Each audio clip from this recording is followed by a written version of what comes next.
Salam Surabaya Indonesia. Kita ketemu lagi di udara, saya Sri di Kanada bersama hambanya Ibu Titi, Maria Magdalena ada di Surabaya. Shalom Bu Titi. Shalom. Ya Ibu Titi, kesempatan yang luar biasa. Ruang tanya jawab kembali lagi. Saya ada pertanyaan Ibu Titi. Iya. Sebelumnya mohon dibuka dengan doa.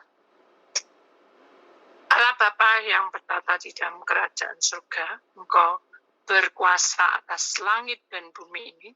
Engkau juga berkuasa atas hidup kami.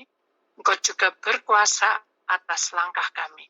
Sehingga Engkau memproses kami seperti apa yang Engkau kehendaki ya Bapa. Hanya di dalam nama Tuhan Yesus, sucikan Tuhan lidah bibir hamba-Mu, sucikan juga ruang tanya jawab ini, kuduskan sehingga siapapun yang mendengarnya, Tuhan nyatakan kuasa-Mu untuk Engkau berikan berkat. Dan kami percaya siraman kasih-Mu menyertai selalu. Amin. Amin. Bu Titi, saya ada pertanyaan. Mengapa korban COVID banyak berjatuhan? Tolong dijawab berdasarkan firman Tuhan. Ya, di dalam 2 Raja-Raja pasal 7 ayat yang keempat berbunyi, jika kita berkata, baiklah kita masuk ke kota, padahal dalam kota kelaparan, kita akan mati di sana. Dan jika kita tinggal di sini, kita akan mati juga. Jadi, sekarang mari kita menyeberang ke perkemahan tentara Aram. Jika mereka membiarkan kita hidup, kita akan hidup. Dan jika mereka mematikan kita, kita akan mati. Amin. Jadi kisah di dalam 2 Raja-Raja pasal 2 ayat 4 ini mengenai tentang 4 orang kusta yang sedang mengalami suatu kelaparan di depan pintu gerbang Samaria. Langkah yang pasti, mereka harus berani maju menjalani kehidupan ini. Seperti saat ini kita alami masalah COVID. Di depan kita maut saat hadapi virus corona, ada yang kuat, ada yang kena, yang kuat tetap semangat, yang kena harus berjuang, sama seperti 4 kusta ini. Kejadian 4 orang kusta ini patut kita teladani. Keputusan tidak berdiam diri, menyerah mati begitu saja, tapi mereka bergumul di dalam kelaparan, mereka bertindak untuk ke masa depan. Bukan untung rugi yang kita bicarakan, tetapi kita siap untuk hadapi sampai titik habis kita. Yang artinya, Tuhan yang mempunyai kehidupan manusia yang terbaik, pasti Tuhan kehendaki. Ini harus diimani, karena rencana Tuhan yang berjalan dalam kehidupan kita. Ada satu kesaksian, seorang anak muda kena virus yang langka. Belum diketahui virus ini apa, tapi begitu cepatnya menyerang sehingga panasnya tinggi sampai tidak sadar diri. Dalam jangka 3 hari sudah masuk di ruang ICU dan koma. Kurang lebih 1 bulan lebih, kurang lebihnya seperti itu. Dengan perjuangan yang gigih, orang tuanya akhirnya sadar pemuda ini dari koma. Yang perlu diingat, Tuhan berhak atas nyawa manusia. Bila belum waktunya, ya tidak mati. Tapi perlu diingat, jangan mencobai Tuhan. Contoh, bila kita sakit, kita tidak istirahat. Malahan pikiran kita stres, penuh masalah terus, makanan juga melanggar. Juga tidak mau minum obat. dan tidak teratur dalam kesehatan tubuhnya. Itu namanya mencobai Tuhan. Jadi saat kena penyakit, bukan salah Tuhan, tetapi manusianya yang tidak mau bertanggung jawab atas kehidupannya selama di dunia. Sama halnya kehadiran penyakit virus corona ini. Harus kita patuhi protokol kesehatan dan dijaga tubuhnya, cukup istirahat dan ikuti program vaksin segera. Di dalam Roma 8 ayat 13, sebab jika kamu hidup menurut daging, kamu akan mati. Tetapi jika oleh roh, kamu mematikan perbuatan-perbuatan tubuhku, kamu akan hidup oleh roh. Artinya, menurut daging, kita bisa jenuh, stres, tidak semangat lagi, mematikan pola kerja kita. Karena COVID ini, perbuatan-perbuatan tubuh, imanmu jadi lemah dan mati kutu. Tetapi kalau oleh roh, kamu mematikan perbuatan-perbuatan tubuhmu, kamu akan hidup. Artinya, kita harus belajar mengundang roh kebenaran itu untuk izinkan masuk di dalam perbuatan kita sebagai manusia yang lemah, supaya kebenaran menjadi pedoman dalam kehidupan manusia lewat Roh Kudus, yaitu Roh Penghibur. Tolong dibacakan Yohanes 14 pasal 5 ayat 15 sampai 17. Ya, Yohanes 14 ayat 15, jikalau kamu mengasihi aku, kamu akan menuruti segala perintahku. 16, aku akan minta kepada Bapa, dan ia akan memberikan kepadamu seorang penolong yang lain, supaya ia menyertai kamu selama-lamanya. 17, yaitu roh kebenaran, dunia tidak dapat menerima dia, sebab dunia tidak melihat dia, dan tidak mengenal dia. Tetapi kamu mengenal dia, sebab ia menyertai kamu, dan akan diam di dalam kamu. Amin. Jadi, sekarang jawaban mengapa korban COVID banyak berjatuhan menurut firman Tuhan. Mari sekarang perhatikan ayat ini. Roma pasal 8 ayat 13. Sebab jika kamu hidup menurut daging, kamu akan mati. Tetapi jika oleh roh kamu mematikan perbuatan-perbuatan tubuhku, kamu akan hidup. Jadi perkara ini, kami memang ulang ayat ini supaya kita ingat bahwa kalau kita bicara tentang hidup, kita digenapi oleh roh. Karena roh yang ada di dalam Kristus Yesus itu telah memerdekakan kita. Sama dengan khususnya bagi yang meninggal sebelum COVID atau karena sakit COVID lalu meninggal. Pasti Tuhan sudah mengetahui rahasia hidup setiap pribadi manusia yang meninggal. Yang artinya mereka yang meninggal bila mereka sudah menerima Tuhan di sepanjang umur hidupnya, pasti Tuhan sudah memerdekakan dari kehidupan di dunia ini.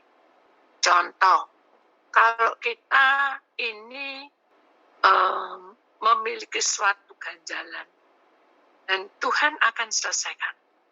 Kesaksiannya yang kita perhatikan, di mana saya ingat waktu itu ada seorang bapak yang sudah sakit parah. Tim medis pun juga sudah angkat tangan. Akhirnya dibawa pulang ke rumah. Sudah tahunan tidak sadar. Sedang keluarganya sudah tidak tega melihat kondisi bapak ini. Kenapa kok terhambat? Jadi ini cerita belum COVID ya. Jadi ini sebelumnya COVID ya. Kita berdoa. Ternyata Tuhan tunjukkan yang tersembunyi di ketahuan bahwa Bapak ini selagi masa waktu mudanya sampai tua tidak bisa meninggalkan perdukunannya dengan menyimpan senjata berupa jimat tombak. Ini penyebabnya membuat jalannya ada yang menutupinya, yang tidak bisa putus dari ilmu-ilmu yang dia punyai. Padahal sudah waktunya ini seizin Tuhan dibuka rahasia kematiannya. Dilepaskan semua penguasa roh-roh jahat itu yang mengikat dia selama itu. Setelah itu barulah dia meninggal dengan tenang. Jadi intinya, kesimpulan di dalam pertanyaan ini, bila sudah waktunya tiba, pasti dipanggil pulang ke rumah Bapa. Kalau belum waktunya, tetap ada kesempatan untuk hidup. Dengan kisah berbagai macam peristiwa, pasti Tuhan juga memberikan jawaban di mana kehidupan kita sebagai orang pilihannya. Tuhan ikut campur tangan. Itu pertanyaan yang sudah Ibu jawab. Ya, puji Tuhan. Pertanyaan kedua, apa arti puasa menurut firman Tuhan? Apa arti puasa Di dalam Tuhan? Ya, saya akan memberikan satu kesaksian. Sewaktu itu kami pelayanan di pedalaman. Ya. Kita menuju tujuan itu masuk ke desa yang terpencil. Kita berlima waktu itu. Hari sudah sore, pikiran kita waktu itu, perkiraan kita secepatnya sampai. Ternyata sampai jauh malam belum juga sampai-sampai. Mereka yang bertiga sudah kelaparan karena kita kan puasa. Di tengah hutan tidak ada warung makanan, tidak ada depot. Akhirnya ya kita menyerah, mau apa lagi. Tetapi Tuhan bicara waktu itu. Bukan woi gitu. Tapi ada satu dorongan. Pujilah aku, sembahlah aku. Dengan perut kosong, kita tetap semangat, kita memuji Tuhan. Dalam perjalanan itu semakin kita melihat bahwa Tuhan itu memberi penghiburan saat kita memuji-muji Tuhan. Semakin kita masuk lagi dalam perjalanan itu, saya merasakan bahwa roh-roh yang tidak baik itu menghadang kita. Sehingga mobil yang kita naiki itu tiba-tiba aja terasa berat. Dan saya melihatnya ada batu besar di depan dan ada lubang yang sangat dalam. Sementara puji-pujian terus kami nyanyikan, tapi ada roh Tuhan yang bicara dengan kuat, tetaplah kamu memuji. Yang lain memuji, kamu yang berdoa hambaku. Hanya saya juga berdoa untuk supirnya. Dan saat itu kami juga tetap memuji dan saya berdoa. Benar-benar sesuatu yang membuat kita tegang.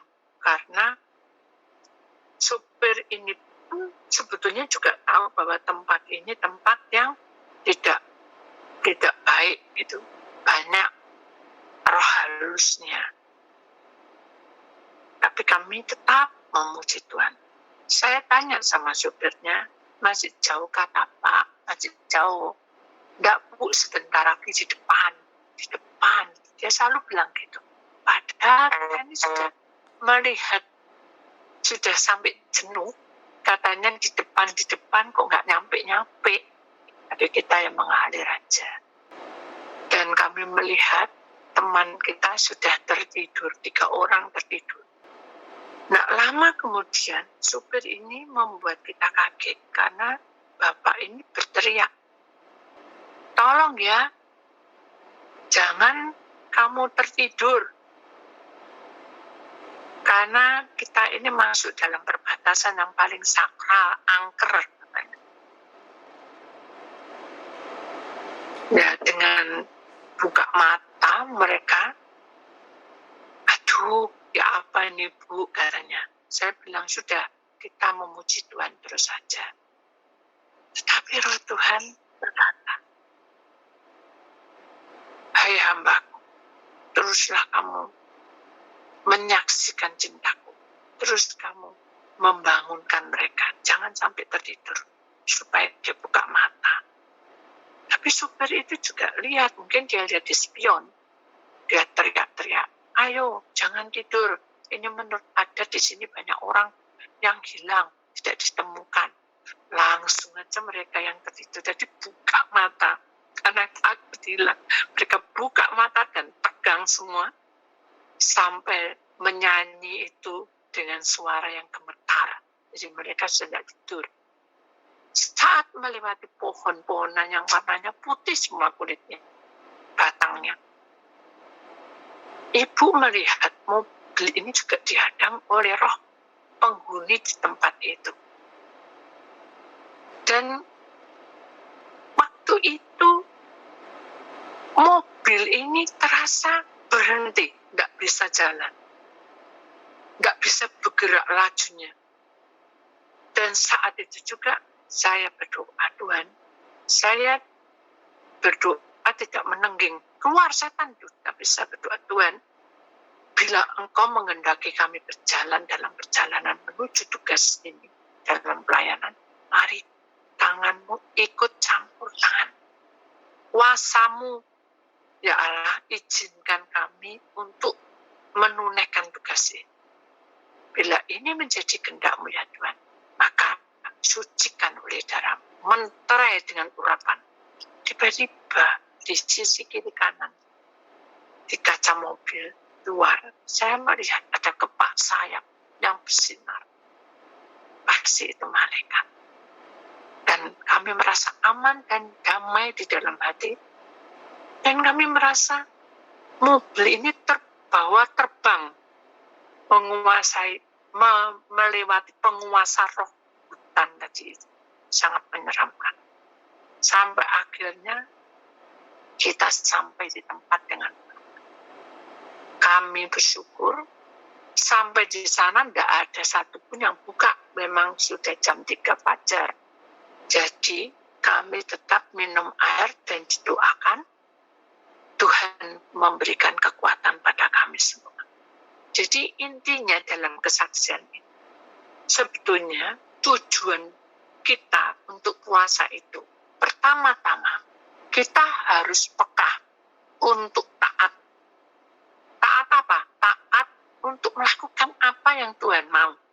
Loh, kalau ibu kan bisa dengar suara Tuhan, bisa ngerti Tuhan bicara apa. Saya tidak tahu apa-apa. Justru kita tidak tahu apa-apa. Ibu juga tidak tahu apa-apa waktu itu.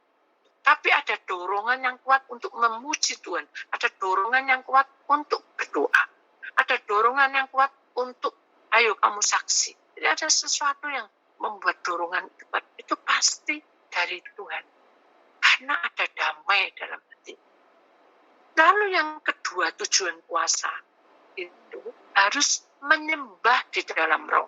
Artinya meninggikan nama Allah dalam segala perkara. Apapun kondisi keadaannya.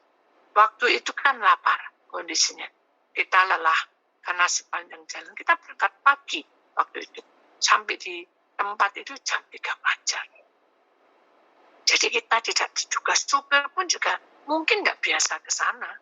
Jadi dia pikir ya deket-deket. Ternyata 1 hari penuh kita dalam perjalanan. Kita harus menyembah dalam roh. Tetap memuji, memuliakan nama Tuhan. Yang ketiga, tujuan puasa adalah berdoa di dalam roh. Artinya siap menghadapi segala kemungkinan yang kita tidak duga. Seperti tadi itu, penguasa roh-roh itu mengganggu kita. Walaupun kita tidak tahu wujudnya, tapi yang jelas ini mobil tiba-tiba berhenti, pada bensin ada, dan mobil itu sudah dicek semua, tidak ada yang rusak, susah untuk dijalankan. Jadi hal itu kita tahu bahwa kita harus berdoa di dalam roh. Jadi di dalam roh itu tidak mikirin apapun, kok bisa ya, nantinya gimana ya nanti tengah malam. Tidak boleh seperti itu. Kita berdoa di dalam roh itu artinya siap menghadapi. Kita lakukan dengan percaya bahwa Tuhan pasti tolong. Itulah firman yang diberikan kepada kita, bahwa sesungguhnya kita tahu bahwa Tuhan punya kuasa atas hidup kita. Kita lihat di dalam Kisah Rasul pasal 16 ayat 25. Di situ juga ditunjukkan, bisa Sri bacakan Kisah Rasul pasal 16 ayat 25.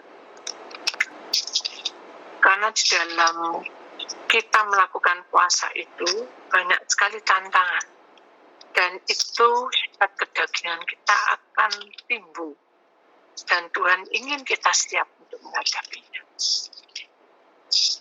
Jaminan yang Tuhan berikan kepada kita saat masa adalah kita percaya, harus percaya, dan Tuhan akan ikut campur tangannya, dan Tuhan akan berikan yang terbaik. 16 Kisah Rasul 16 ayat 25 dan 26. Tetapi kira-kira tengah malam Paulus dan Silas berdoa dan menyanyikan puji-pujian kepada Allah, dan orang-orang hukuman lain mendengarkan mereka. 26. Akan tetapi terjadilah gempa bumi yang hebat, sehingga sendi-sendi penjara itu goyah, dan seketika itu juga terbukalah semua pintu, dan terlepaslah belenggu mereka semua. Amin. Jadi banyak contoh sebenarnya di dalam Alkitab mengenai puasa. Paulus dan Silas ini melakukannya dengan setia, hingga kuasanya Allah bekerja. Kuasa Allah bekerja, dan itu terjadi bukan kekuatan kita, tetapi Tuhan ikut campur tangan. Kita juga melihat di dalam Daniel pasal 9 ayat 3. Arahkan mukaku kepada Tuhan untuk berdoa dan memohon sambil puasa dan mengenakan kain gabung serta abu. Artinya bicara tentang kerendahan hati. Jadi puasa itu juga bicara tentang kerendahan hati. Berdoa sepanjang masa, puasa menahan semuanya. Yang keluar dari hati, yang menyimpang itu dibuang. Yang benar dipakai sebagai alat untuk pertahanan dalam perjuangan puasa. Yoel pasal 2 ayat 12, berbalik kepada Tuhan dengan segenap hati, tulus jalani hidup ini dengan berpuasa, dengan menangis, dan dengan mengadu. Artinya, memberi hati kita yang hancur karena alami terluka fisik atau rohnya, menghadapi Tuhan lewat doa-doa dan puasa. Jadi saat kita menghadapi persoalan, saat kita puasa, Tuhan justru membuat hati kita itu betul-betul tulus untuk menjalani hidup ini. Saat puasa kita bisa menitikkan air mata, karena kita tidak kuat, Tuhan yang menguatkan kita. Yohanes pasal 11 ayat 4. Ketika Yesus mendengar kabar itu, ia berkata, penyakit itu tidak akan membawa kematian, tetapi akan menyatakan kemuliaan Allah, sebab oleh penyakit itu anak Allah akan dimuliakan. Jadi saya ingat ini satu kesaksian orang yang sembuh dari COVID. Waktu itu saya juga tidak tahu, tiba-tiba saudaranya perempuan itu menelpon saya, dan dia berkata bahwa adiknya itu kena COVID. Sekarang sedang masuk di rumah sakit dan koma, tidak sadar diri. Kurang lebih juga itu 3 minggu atau 4 mingguan. Kejadian ini sangat mengerikan karena dia tidak sadar apapun yang dilakukan, seperti orang tidur. Dokter bilang memang dibuat itu supaya istirahat. Dan kami tahu bahwa Tuhan juga lewat kedokteran juga, Tuhan juga bisa memberi kesembuhan. tetapi di samping itu juga kita harus seimbang iman kita. Kita harus mendoakan. Akhirnya kakaknya ini berdoa, kakak perempuannya berdoa, puasa, terus puasa. Sampai suatu ketika dokter memberikan kabar bahwa adiknya sudah sembuh dan sadar. Tapi masih bingung. Kita doa, puasa terus sampai betul-betul mujizat Tuhan terjadi di tengah-tengah. Kenapa? Karena itu pasti Tuhan izinkan adiknya itu sembuh, diberi kesempatan untuk hidup. Itu intinya seperti itu. Jadi dalam proses puasa ini ada banyak hal yang harus kita pelajari, di mana puasa ini tidak asal puasa, tapi Tuhan berkarya di tengah-tengah kita. Itulah kesaksian atau tanya jawab kita, Sri. Ya. Di nama Tuhan. Ya. Terima kasih Bu Titi. Ya. Bagi saudara-saudari yang ada di Indonesia, yang ada di seluruh dunia, yang ada pertanyaan, mau konseling, berdoa, silakan menghubungi Ibu Titi, hambanya di nomor telepon 062 812 30 11 33 22. Kita tutup dengan doa. Ya, kita doa. Kami saat ini bersekutu datang ke hadirat-Mu, ya Allah. Malam ini kami memohon dan kami menyerahkan tubuh roh jiwa kami. Ajari kami membuka hati lebih lagi di dalam doa permohonan ini, agar diberi kekuatan iman kami. Kami bersatu mendoakan Indonesia ini, agar kami bisa melewati tantangan menghadapi virus COVID ini. Kami berdoa buat beliau Bapak Presiden dan beliau Wakil Presiden, juga semua jajaran pemerintahan, dari Menteri, Gubernur, Wali Kota, Kecamatan, Kelurahan, RT, RW, yang mengemban tugas mulia ini untuk kemakmuran Indonesia. Beri kuasa-Mu bekerja dalam menjalankan tugas mulia ini. Mari Tuhan, tangan-Mu ikut campur tangan. Beri hikmat dari surga, kekuatan dari Tuhan, pimpinan Tuhan beserta selalu menjagai Indonesia ini. Juga diberi kesehatan bagi semua para medis, antara lain kedokteran dan semua tim yang terlibat dalam kesehatan, diberi kekuatan tubuhnya. Berdoa buat yang saat ini mereka-mereka yang ada di rumah sakit maupun isolasi mandiri yang kena COVID. Biarlah kuat iman percayanya dan tetap semangat bangkit. Berdoa buat obat-obatan yang diminumnya dan injeksi yang dipakainya, juga vitamin yang diminumnya akan segera membawa pemulihan. Dan kami berdoa buat seluruh keluarga yang ditinggalkannya karena korban COVID, maupun mereka berjuang untuk menghadapi COVID ini. Biarlah kekuatan dari Allah turun ikut bekerja di dalam kehidupan mereka. Kasih setia Allah senantiasa menjaganya. Selalu diberi sehat, tetap bersyukur, Tuhan beserta selalu. Kami percaya Tuhan pasti buka jalan juga buat perekonomian Indonesia ini segera dipulihkan kembali sehingga Indonesia aman, tentram, makmur, dan bahagia. Amin. Amin. Tuhan Yesus memberkati.